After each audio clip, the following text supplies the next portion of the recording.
plongée dans l'univers caché du souk de Marrakech.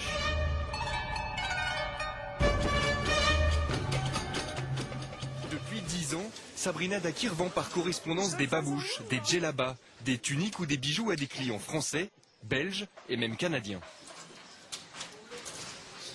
Porte le sac jusqu'en haut, s'il te plaît. Alors ici, c'est une maison dans la Médina qui sert pour nous d'entrepôt, d'endroit de stockage, etc. Tous les artisans, quand ils ont fini leur travail, ils viennent amener leurs marchandises ici. Qu'est-ce qu'on va faire? Cette Française de 32 ans fait travailler toute l'année une vingtaine d'artisans. Son créneau, des produits de qualité, le top de l'artisanat, comme ces babouches pour femmes.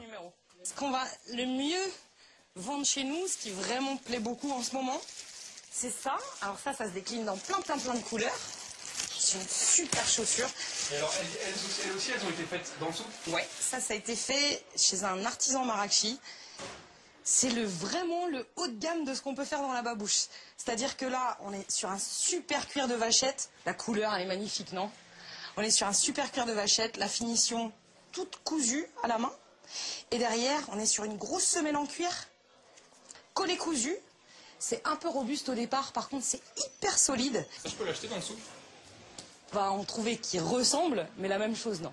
Ces babouches haut de gamme sont vendues 49 €, car la fabrication d'une seule paire nécessite presque une journée de travail. 49 €, c'est bien trop cher pour les boutiques du souk. Alors Sabrina va nous montrer les babouches que les touristes peuvent trouver, plus bas de gamme. Donc ça, c'est la base d'une... Ça sont des babouches berbères, comme on les appelle, les dambira. On est sur vraiment une entrée de gamme, dans la mesure où le cuir est beau. Ici, ce sont une fausse couture. Donc ça a l'air cousu, mais c'est faussement cousu. La semelle est pas mal, quoique un peu molle. Donc une fois qu'on a marché un petit peu avec, ça a tendance vraiment à s'assouplir. C'est doublé en croûte, c'est une entrée de gamme, ça, vraiment. Et ça, on en trouve beaucoup dans le souk, des produits comme ça? Oui, on en trouve beaucoup, parce que y a une grosse demande sur de la babouche à 50 dirhams. Ça fait combien ça en euros? Ça fait 4,50 €, 80 €. Globalement, chez nous, à 4,50 € ou 80 €, un produit en cuir, ça n'existe pas. Ici, ils en ont fait, par la demande du client. C'est-à-dire que puisque le client veut du pas cher, on lui a fabriqué du pas cher. Ces babouches ont du succès. C'est l'un des souvenirs préférés des touristes. Merci beaucoup. Au revoir. Dans le souk, il est possible de trouver des babouches de bonne qualité à prix raisonnable. Il suffit de marcher un peu. Sabrina nous emmène à un quart d'heure de la place Jemaa El Fna. Donc ici, à mon sens, on va commencer à trouver déjà des plus belles choses. Alors, on est super caché. Regarde bien autour de toi, il n'y a pas un touriste. Sors-moi une dambira, je veux lui montrer. Ces babouches de meilleure qualité, les voilà. Elles coûtent 15 €. Alors, si on veut illustrer un petit peu ce qu'on a dit tout à l'heure, on va pouvoir comparer les deux babouches. Déjà, il y en a une qui a une belle forme, et puis l'autre qui est vraiment plus grossière. Quand on regarde de près, on va se rendre compte que les coutures sont pas du tout pareilles. Ici, on a de la grosse couture. Ici, c'est de la couture beaucoup plus fine. Cette grosse couture-là, qui est hyper régulière, c'est une fausse couture. C'est juste une déco sur la chaussure. Là, on n'est pas du tout sur le même cuir non plus. Alors ça, c'est un cuir qui est vraiment plus dur. Ça, c'est un cuir qui est super souple. Et à l'intérieur, on va être redoublé en cuir. Alors que là, on est redoublé en croûte. Quand on est pieds nus dans la chaussure, on sent vraiment la différence. Hein. Ça dure 3 ans. Ça dure 15 jours. Les babouches bas de gamme qu'achètent les touristes viennent de la vieille ville de Marrakech. Dépêchez-vous, dépêchez-vous. Mais voilà, les artisans qui les fabriquent ont du mal à en vivre. C'est la nuit là, monsieur? Je vais acheter des pots. Ça ferme à midi, Mahamd Erda travaille à la limite du souk, dans ces quartiers populaires. Ce maître cordonnier façonne des babouches depuis 40 ans. 3 fois par semaine, il achète sa matière première au marché des pots. Tous les articles en cuir vendus dans le souk prennent naissance dans cette ruelle. Aujourd'hui, Mahamdé cherche de la croûte pour ses semelles et des pots pour l'enveloppe de ses babouches. C'est combien la semelle? C'est combien? 900. Ah non, c'est trop. Fais-moi un prix, s'il te plaît. Non, c'est 900. Non, 700 si tu veux, 700. Bon, d'accord, 700 c'est bon. Le cordonnier a acheté de quoi fabriquer 12 paires de babouches. Dans son minuscule atelier, cela va lui prendre, avec son employé presque aveugle, 2 jours de travail. Ça, c'est pour les touristes. Ce ne sont pas des babouches pour les Marocains. C'est pas le même cuir. Les Marocains préfèrent le cuir, alors que là, ce sont des babouches en croûte. Si je fabriquais des babouches de cuir, les touristes n'en voudraient pas. Les babouches de qualité en cuir, on ne peut en fabriquer qu'une par jour. Ça prend du temps. Et on ne la vend que 5 ou 6 euros. Avec l'achat du cuir, on arrive à gagner 2 euros par jour maximum. Alors qu'avec la babouche pour touristes, on gagne plus, car on peut faire jusqu'à 8 paires par jour. En travaillant 14 heures par jour, Mahamde gagne environ 210 euros par mois, à peine le SMIC marocain.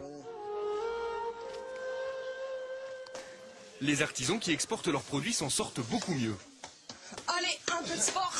Cet après-midi, Sabrina Dakir est venue voir Hicham, son fournisseur pour les vêtements marocains. À 33 ans, cet artisan emploie une dizaine d'ouvriers dans 2 ateliers. Des couturiers spécialisés, capables de broder à main levée. Pour s'assurer leur service, Hicham les rémunère plus de 4 fois le SMIC marocain. Alors le monsieur, il travaille à peu près 10 heures toute la journée. Il fait 15-14 pièces, pas plus. Minimum, il gagne 250 euros, 300 euros par semaine. Ça tripe, ça. L'emmène. T'en as besoin maintenant? Sabrina travaille à la commande. Aujourd'hui, elle cherche des imprimés pour le Canada. Je suis allée faire un tour hier dans des grandes enseignes. Il y a plein de tissus flashy comme ça, des gros imprimés.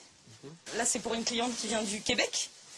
Et donc, elle m'a dit de rechercher des tissus assez flashy.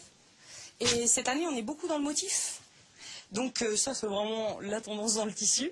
Après, on en fait ce qu'on veut. C'est-à-dire que moi, j'aime bien ce sfifa. Ça, c'est du sfifa. Il est doublé. Moi, j'aime bien cet esprit-là avec les boutons de plein de couleurs. On va lui demander ce qu'elle en pense. Et puis ensuite, si ça lui plaît, on lance une fabrication. Alors laver, ça doit... Tous les mois, Sabrina fait fabriquer 200 à 300 pièces à Hicham. Et les commandes en provenance de l'étranger ne cessent d'affluer sur l'ordinateur de l'artisan. Aujourd'hui, ce sont des vêtements traditionnels pour une cliente saoudienne. Alors ça, c'est une cliente qui m'a demandé que je peux faire des choses comme ça, ou non? Oui, madame, on peut le faire tout ce que vous voulez, madame. Alors, elle dessine les modèles. C'est elle qui dessine ce modèle-là. Elle veut un modèle comme ça, avec les franges ici, avec des brodés là. Ils ne savent pas faire ce genre de choses? Non. On a les tissus, on a un grand choix ici au Maroc pour le tissu. On a différentes matières, différents... Alors les Marocains, c'est fort pour faire des choses comme ça. Hicham n'a pas toujours été un commerçant prospère. Il a commencé à travailler à l'âge de 13 ans dans la rue principale du souk. L'entrepreneur est fier de nous montrer son premier emplacement. C'est là. Alors ma place, je vends par terre. Je vends là. Je te montre ma place. Voilà, j'aime bien. Alors voilà, je suis comme la dame, voilà. Il y a 20 ans, le couturier occupait la place de cette femme. Dans 6 ans, 7 ans, je travaille par terre, je vends par terre. Et qu'est-ce que vous vendiez? Alors, je vends plein de choses. Ça dépend les saisons.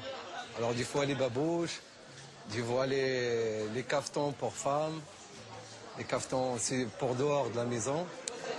Des fois, le chocolat, je commence chocolat première fois, comme je suis petite. Avant, c'est toute la journée. Maintenant, les dames, elles font que 1 heure par jour. Cette dame-là, elle a le droit d'être là que 1 heure? Que 1 heure, de midi. Comme ça, il n'y a pas de police, il n'y a pas... Voilà. Comme Hicham quand il était petit, près de 20 000 enfants travaillent à Marrakech. Dans la boutique voisine d'un copain, Hicham nous présente l'un d'entre eux. C'est qui ce petit... Lui, c'est Reda. Ouais. Reda, il s'appelle Reda. Tu travailles dans le souk, Reda? Oui. Ouais, qu'est-ce que tu fais? Je montre les clients, les épées, je montre les tam-tams. Montre les tam-tams. Ça. Tu penses faire un magasin ici, Inch'Allah? Inch'Allah. Tu penses? Inch'Allah. Ça te plairait d'avoir un magasin comme Hicham? On ne sait jamais. On ne sait jamais. On ne sait jamais.